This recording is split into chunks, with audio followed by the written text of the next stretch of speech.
我是天下第一美人，但实在无脑。我入宫为妃，大臣弹劾我。陛下，他是红颜祸。我摘下面纱，看向大臣，大臣呆住了。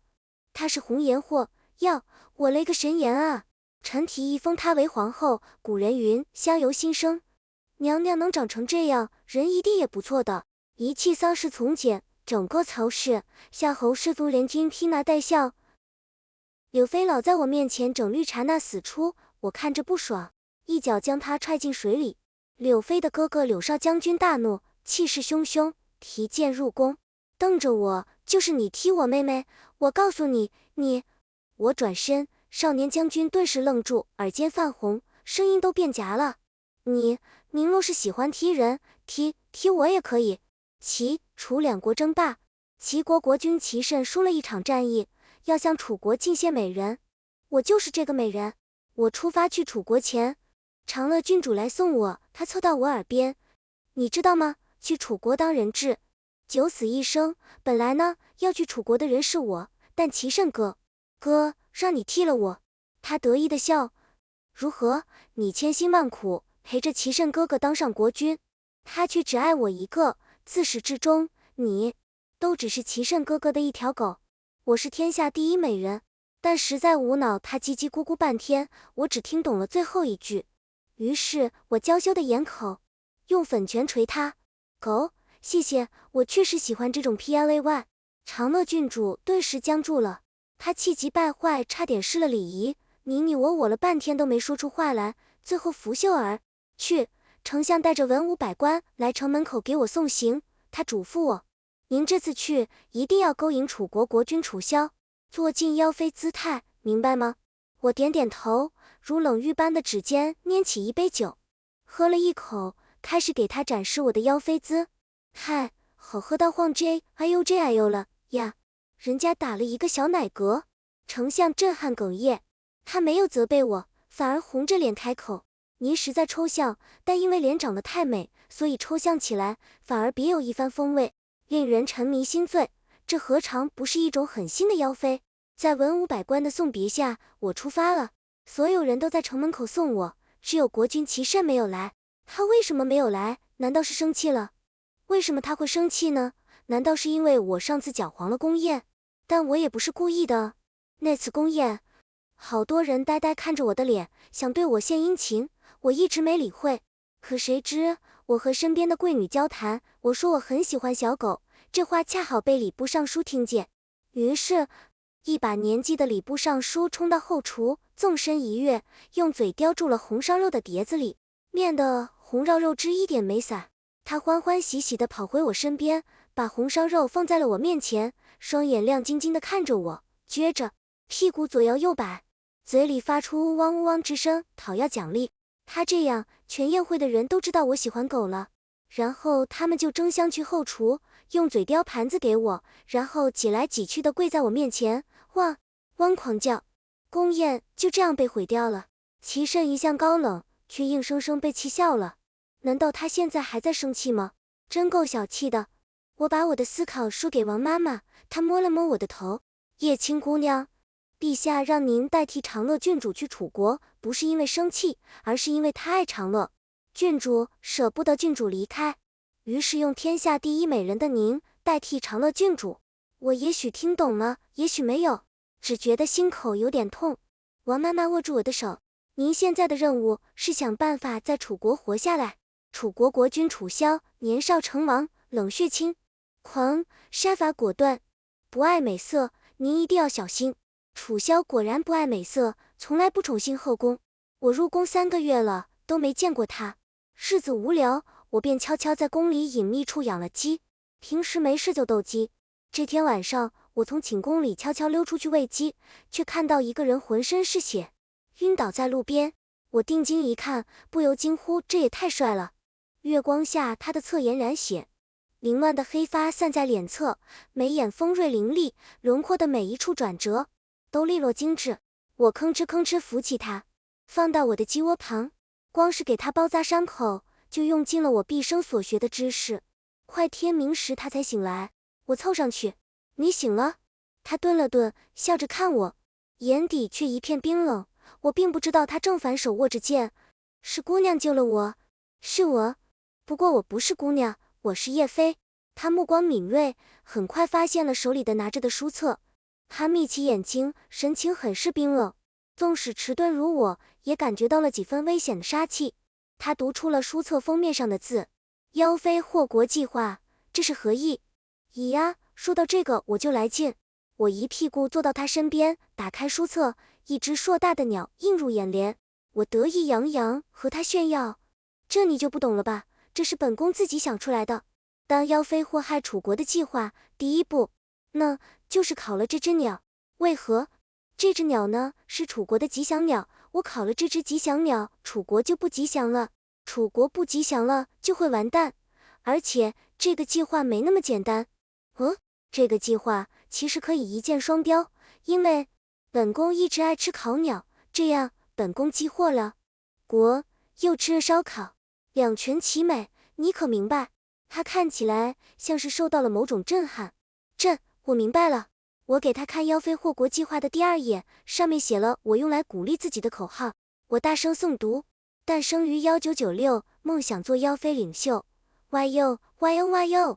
J 不知道为什么，他看向我的眼神中杀气褪去，甚至多了几分怜爱，还有几分关怀。他转身就要离开，我赶紧拉住他的衣摆，慌乱间差点摔倒。他一把扶住我，即使有伤在身，手臂依旧稳健而有力。我仰脸看着他：你以后还会来这里吗？他似笑非笑，低头看我：你很无聊？我点点头，这狗屁皇宫真不是人待的地方，我以后会常常在这里喂鸡。如果你明天能来，我就把我的鸡介绍给你，怎么样？他顿了顿，似乎想拒绝，但是下一秒，他的目光落在了自己的手腕上，那里缠着绷带，绷带被系成一个歪歪扭扭的蝴蝶结。他最后说了好。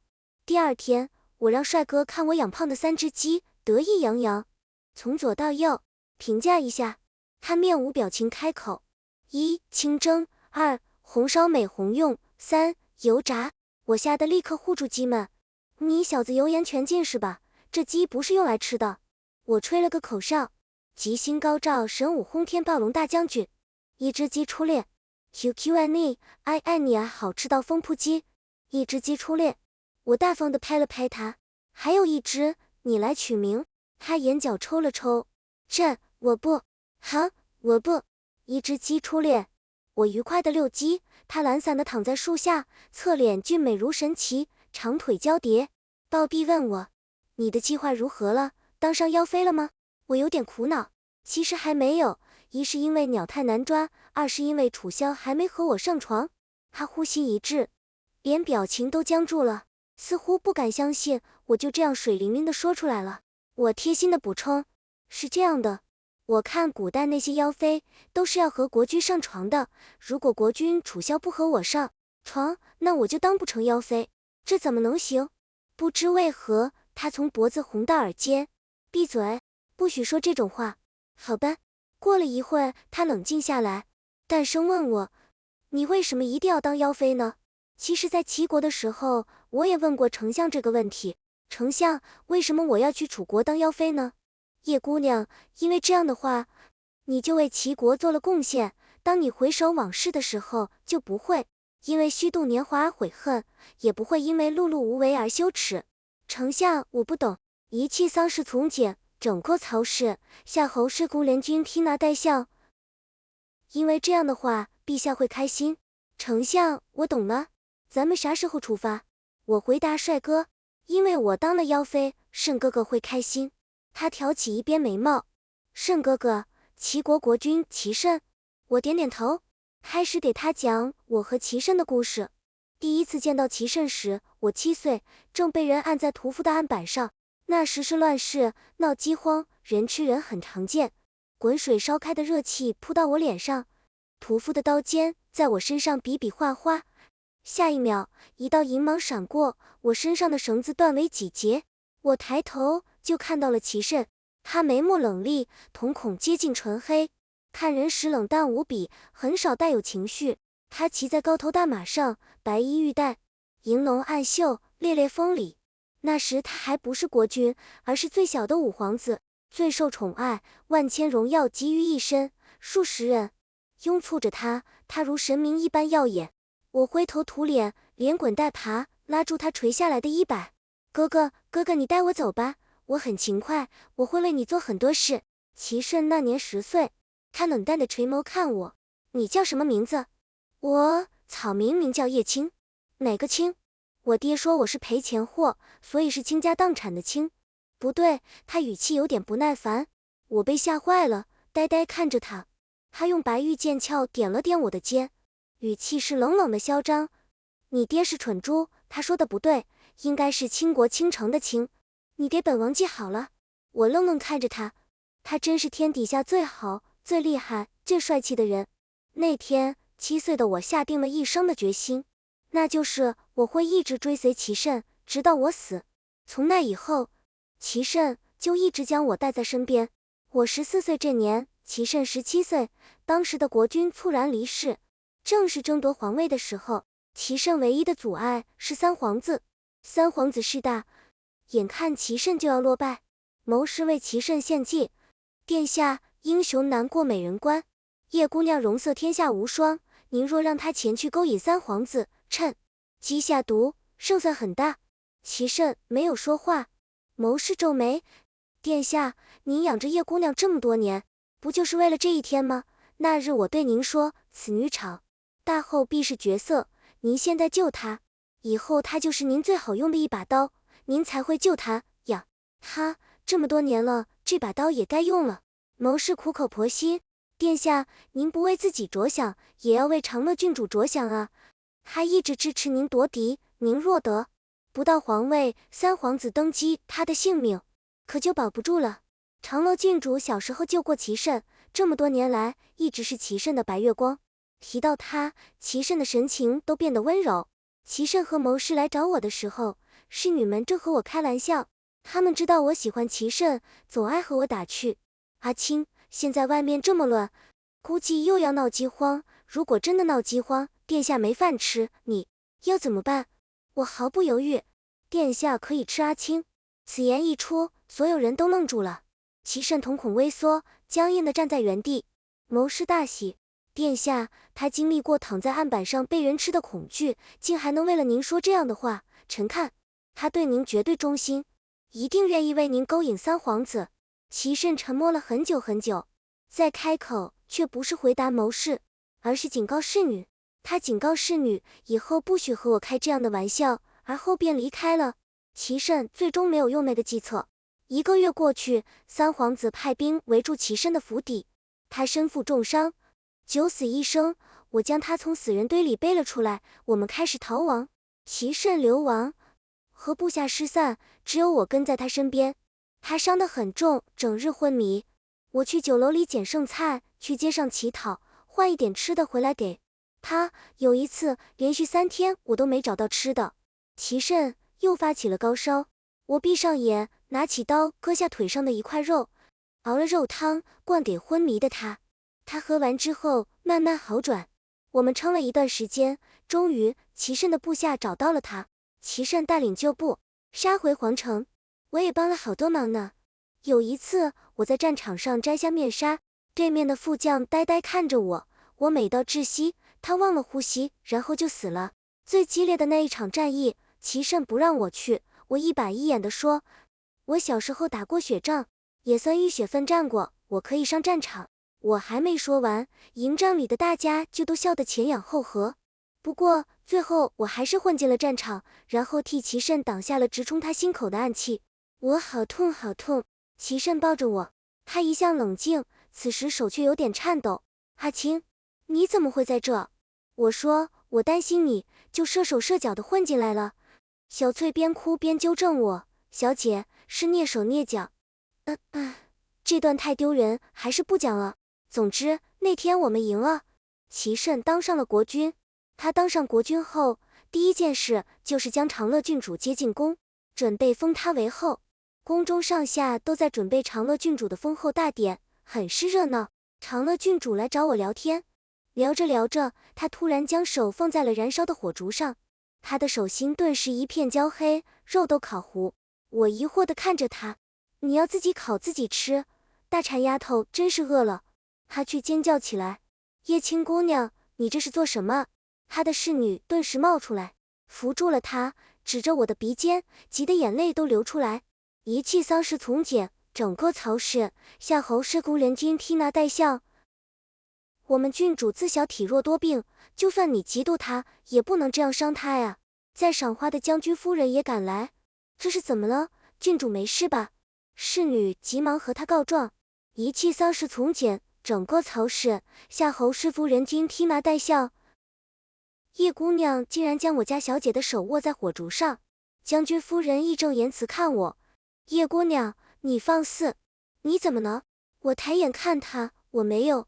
将军夫人呆呆看着我的脸。叶姑娘言之有理，所言极是。我就知道你没有。退一万步讲，郡主难道就没有错吗？对了，叶姑娘，你性别卡的死不死？可喜欢百合？有时间可以去我府上坐坐。长乐郡主的脸气成猪肝色，连嘴唇都在颤抖。她的侍女急得跳脚。不是，夫人，你今日皇上和几个近臣在后花园议事，听到动静，丞相来了后花园，为何在此喧哗？郡主顿时变脸，哭得梨花带雨，仿佛有人对她祖坟使用了移山铲。我正和叶姑娘说话，可她突然将我的手握在火烛上，我不知道我做错了什么，我真的不知道，好疼。丞相皱起眉，叶姑娘，你也太无法无天了，胆敢以下犯上，伤害郡主。我说我没有。丞相说可有证据？我说没有证据。他转身和我四目相对，既然没有证据，胡说。谁说没有证据的？叶姑娘这张脸就是证据。丞相看着我，情绪激动。他长成这样，他能撒谎吗？天杀的，我一看就知道他是无辜的。郡主，你为何这样污蔑别人？郡主的脸扭曲了，狠狠瞪着我，气得咬紧牙关，好像马上就要去了。告状的侍女大雷震撼，我得发。齐慎走来，身后跟着一众大臣。郡主不再说话，只低头泪流。我急忙辩解，我没有烧他，是他自己把手放在火烛上。齐慎没有理我，他站在郡主面前，俯下身，检查了郡主的手，然后立刻传太医。我拉住他的衣角，真的不是我。齐慎冷冷甩开我，一个踉跄，差点摔成狗吃屎。要到后来，我才知道，在齐慎心里，蠢与坏是一体两面。像我这种蠢人，坏一点也很正常。他用龙袍的袖口给郡主擦泪，我站在一旁，难堪又尴尬。大臣们和将军夫人七嘴八舌为我说话，他就是烧着玩而已。叶姑娘一定是有苦衷的，我看此事另有隐情。将军夫人连连安慰我，叶姑娘没事的，我和朋友聊天的时候，也经常不小心把她的手点着。齐慎的眼神很冷，看向所有为我说话的人。再说一句，诛九族。所有人都安静下来。故事讲到这里，我有点想哭。帅哥懒洋洋地晒着太阳，声音很散漫。齐慎和那个晦气郡主，他们在欺负你，我帮你杀了他们，怎么样？一气丧事从简，整部曹氏夏侯氏夫人均替那代相。为什么不行？他眼底有冰冷的笑影。你想想，我把刀架在郡主的脖子上，然后呢，你就居高临下趾高气扬问他还烧不烧了，说还烧不烧了。然后呢，郡主就一把鼻涕一把泪，对你磕头，不烧了不烧了，我下贱我下贱，这你不得开心死？我去，这个场景确实很有诱惑力，但是我想了想，还是摇摇头。虽然这逼我是真想装，但是我还是不喜欢杀人，每次一杀人一打仗，我就没饭吃，那些老百姓也没饭吃。哦，那个什么齐慎，你还喜欢他吗？我也问自己，我还喜欢他吗？那天，郡主受了惊，她自小体弱多病，这次病得格外重，便托侍女给齐慎写了封遗书。陛下，自那日后，臣女身体受惊，实在痛苦，恐命不久矣，望陛下以大局为重，勿要挂怀。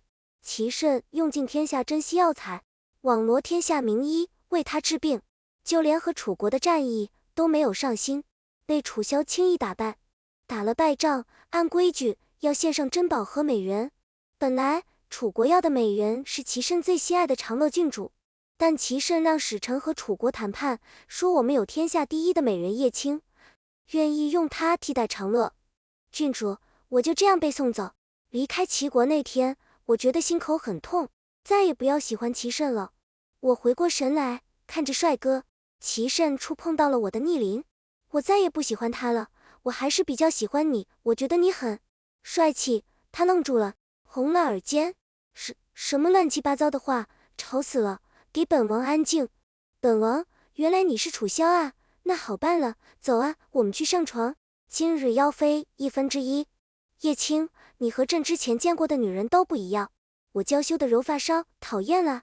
哪不一样？他说他们脑子都正常。楚萧很支持我的妖妃事业，我考了吉祥鸟，他也毫不在意。有御史弹劾我，陛下，叶妃娘娘是红颜祸。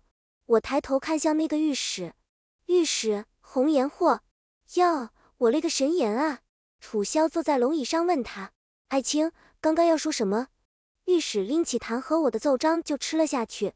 臣提议册封叶妃娘娘为皇后，古人云相由心生，娘娘能长成这样，人一定也不错的。有臣子呆呆看着我的脸说，臣附议，而且叶妃娘娘还会呼吸，就真的很加分。听矣，她还会走路，更哇塞耶，一代贤后。楚萧说，客观的，正确的，一针见血的。就这样，我的封后大典热热闹闹的开始筹备了。我其实有点担心，我问楚萧，但是我很笨的人也可以当皇后吗？楚萧的神色是少有的认真，他摸了摸我的头，阿青，这世界上聪明的人太多了，纯粹的人却很少。我听不懂，但感觉很是开心。我本来以为我走了，齐慎会和长乐好好过日子，可这天王妈妈急急赶来，告诉我，娘娘，齐慎陛下杀了长乐郡主。啊，王妈妈说，原来长乐一直骗了齐慎，在齐慎小时候救了他的人，并不是长乐郡主，而是我。我指着自己的鼻尖，瓦达西。王妈妈说，齐慎派人去查了，原来在我4岁那年，遇到绑匪追杀齐慎，眼看他就要被抓住，我故意发出声音，引绑匪追我，救了他的命。我并不是一出生就傻，而是那一次，我为了引开绑匪，滚下山坡，磕了脑袋，至此失傻，也失去了4岁前的记忆。长乐郡主躲在树后，目睹了这一幕，冒充我领了功劳，骗了齐慎10几年。齐慎大怒，下令将长乐郡主问斩。郡主崩溃大哭，为什么？齐慎哥哥，这么多年，你难道没有爱上我吗？你怎么忍心？齐慎不为所动，甚至继续审问他的侍女。侍女把郡主做过的错事全说了出来，自然也包括那一件事。陛下，其实那一次是郡主自己把手放在火烛上的，叶姑娘确实是被冤枉的，奴婢知错了，奴婢知错了。齐慎冷冷下令，一切丧事从简，整个曹氏夏侯氏族人均披麻戴孝。他闭上眼，做了一个决定。我怎么都没想到，齐慎竟然违反了停战协议。他带领齐国全部兵力，硬生生攻到了楚国城下。我冲上城楼，看向他时，被惊得站在原地，几乎动不了。他漂亮的眉骨上沾了血，更显得那张脸有一种邪神般的俊美。他抬眼看我，眼中暗焰点燃，如被风烈烈吹动。阿青，之前是我认错了你，现在我来接你回家。我呆呆后退一步，身后响起楚萧的冷冷的声音，你要接我的皇后回家？这玩笑开得真够大。齐慎冷冷地笑了，楚萧，阿青并不喜欢你，你却这样将她困在身边，难道她会开心吗？楚萧像是听到了什么笑话，笑得很开心。阿青不喜欢我，他最喜欢的就是我，好不好？齐慎也笑了，语气笃定。既然这样，那就让阿青自己选。楚萧冷哼一声，算是同意。齐慎看向我，语气中有某种理所当然。阿青，过来，我们走。我愣愣看着他的脸，哪怕沾染血污和尘埃，他的脸也依旧金贵好看。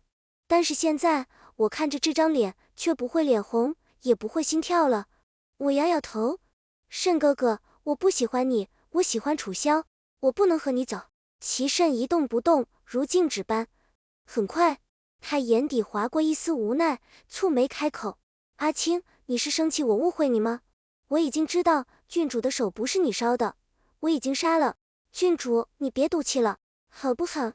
酸涩的委屈涌上我心口，我突然有点想哭。不是赌气，我刚来楚国的时候，宫里的人都在背后议论我，说我是狐狸精，是二手货。我听不懂，还和他们说谢谢，他们见了我都憋着笑。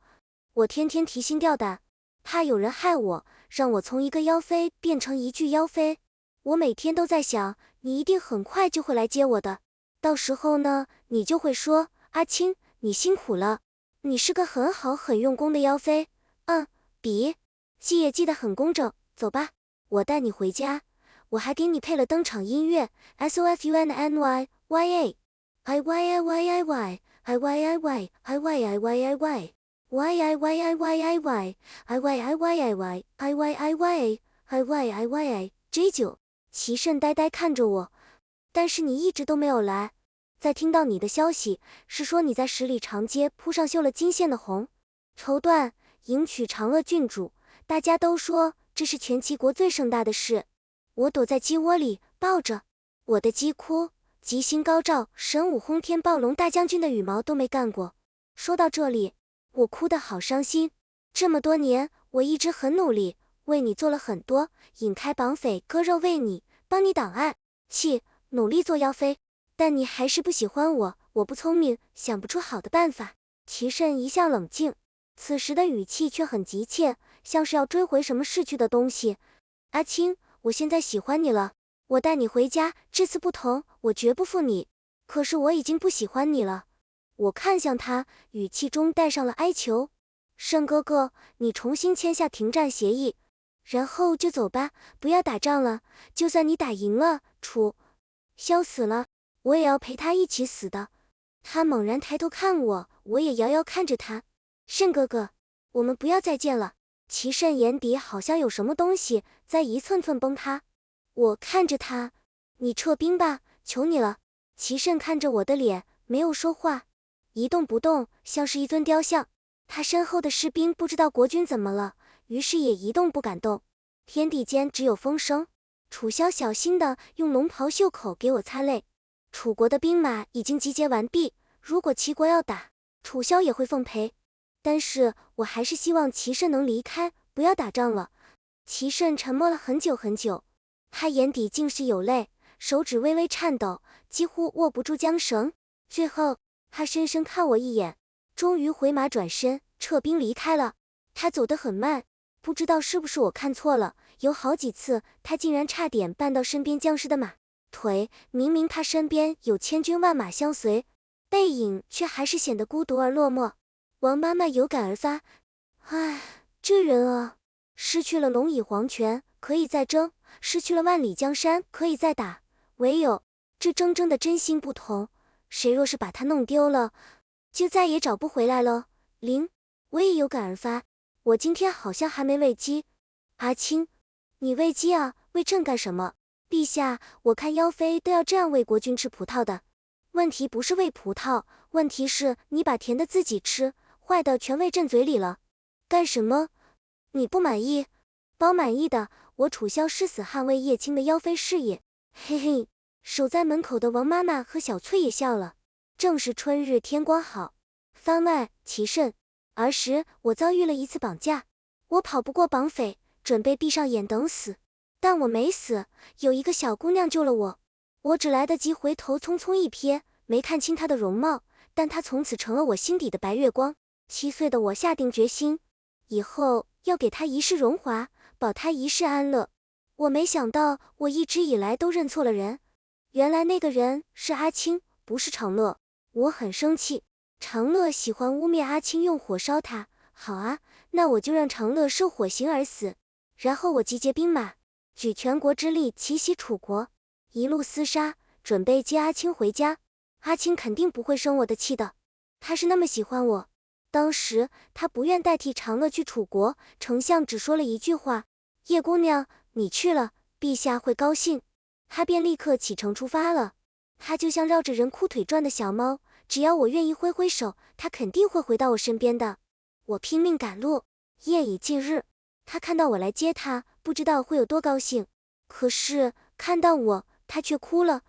我已经不喜欢你了，求你撤兵吧。他身边那个楚萧弯下腰，很温柔地为他擦泪。我愣愣看着，突然想起了2件事。第一件事是，我当上国君后，论功行赏，阿青是第一。说来好笑，他女功、女德、诗书、琴艺均是倒数，唯独助我夺嫡这件事上竟立了大功。他背着我走出尸山血海，用命助我问鼎江山。我问他想要什么，封号封地、财宝金银都可以。他想了想说，慎哥哥，最近总是有人在背后说我坏话，说我又笨又蠢。慎哥哥，你能不能去凶一凶他们？满朝文武都憋着笑，我脸色很黑。他把这么严肃的功劳和皇家威严看作儿戏吗？我冷冷开口，闭嘴。他立刻不说话了。今日论功行赏，他专门穿了粉底绣金花的襦裙，早早就来了，骄傲地坐在上首。现在他难堪地低下头，不敢看百官的脸，尴尬地憋着眼泪，像是做错事的孩子。就连鲜亮的襦裙都变得灰败。我的心痛了一下，想要不要下朝了哄哄他。我又对自己说没关系，一个傻子而已，根本不会记仇。就像我捡到他那天，我把他当成夺嫡路上的一把刀，他却觉得我是天底下最好、最厉害、最帅气的人。第二件事是，后来他去楚国，我让属下打听他在楚国过得如何。属下去问楚国宫人，宫里有一个蠢笨美人，你可有他的消息？那位楚国宫人一脸迷惑，宫里没有蠢笨美人啊。楚王陛下把所有妃嫔都遣散了，只留下皇后娘娘。属下看了画像，发现皇后娘娘就是阿青。那位楚国宫人很是生气，你有几个脑袋敢说我们皇后娘娘蠢笨？全楚国谁不知道皇后娘娘有大智慧？然后那个宫人举了一个例子，在宴会上，皇后娘娘和楚王聊天，皇后娘娘问，陛下，你最怕什么呀？楚王想了想，朕最怕的是生死明灭却心愿未了。阿青你呢？叠宫，那种很大的明宫。宴席上有人窃笑，觉得皇后娘娘呆傻。皇后娘娘难堪地低下头去，像是做错事的孩子。楚王笑盈盈地牵起她的手说，阿青，你的意思是不必害怕无形之物，不必担忧缥缈未来，而只需要观星具体的实相。我们阿青真有大智慧。楚王扫了一眼窃笑的人，提高了声音，皇后聪慧机智，赏析玉珠宝10箱，奇丸10箱，流光纱、吉贝布10匹，封地3城。皇后娘娘顿时昂起头，眼睛亮亮的，揉着发梢笑。她悄悄捅了捅楚王，原来我说的话是这个意思啊，我一直以为我笨呢。对了，那个纱可好看了，我明天就让人做成裙子。众人也恍然大悟，明白了皇后娘娘看似简单的话语中，却蕴藏着世界的真理。宴席间顿时一片赞叹之声，原来这就是大智若愚。皇后娘娘不但容颜无双，而且还有大智慧。对对，简单的话却蕴含深刻的道理。刚刚取笑皇后的人，顿时臊得抬不起头。从此再也没有人说皇后娘娘蠢笨。如果有人这么说，必会被反驳。皇后娘娘是有大智慧的，你自己悟不出娘娘话中的真理，就要说娘娘蠢笨，我看你最蠢笨。是呀，要知道楚王陛下3岁作诗，7岁论策，是家喻户晓的天才，连楚王陛下这样的天才都说皇后娘娘聪慧，那还有假？2件事对比，显得我是那么差劲。那天阿青站在城楼上说他不喜欢我，但喜欢楚萧的时候，我就一直在想这2件事。我在风里想了很久很久，然后听了阿青的话，策马回疆，撤兵离开了。10年过去，齐楚2国和平共处，没有战火，一切都很平静。我的后宫一直是空的。之前有很多大臣让我选秀，我也照做了。只是选秀的时候，我突然发现，原来聪明的人很多，但纯粹的人却很少，以至于一个都选不出来。这些年，我总会反复做一个梦，梦里我没有将阿青送去楚国。时值春日，我在批阅奏折，他笑嘻嘻地窜出来。我说：“阿青，你怎么进来的？”他说：“我射手射脚混进来的。”我说：“是蹑手蹑脚，梦醒，有泪痕干在鬓角。”我抬起手抚上虚空中的那张脸，挤出一个笑。阿青，你辛苦了，你是个很好很用功的妖妃，笔记也记得很工整。走吧，我带你回家。今日殿堂烛火昏黄，一室死寂，没有人回答。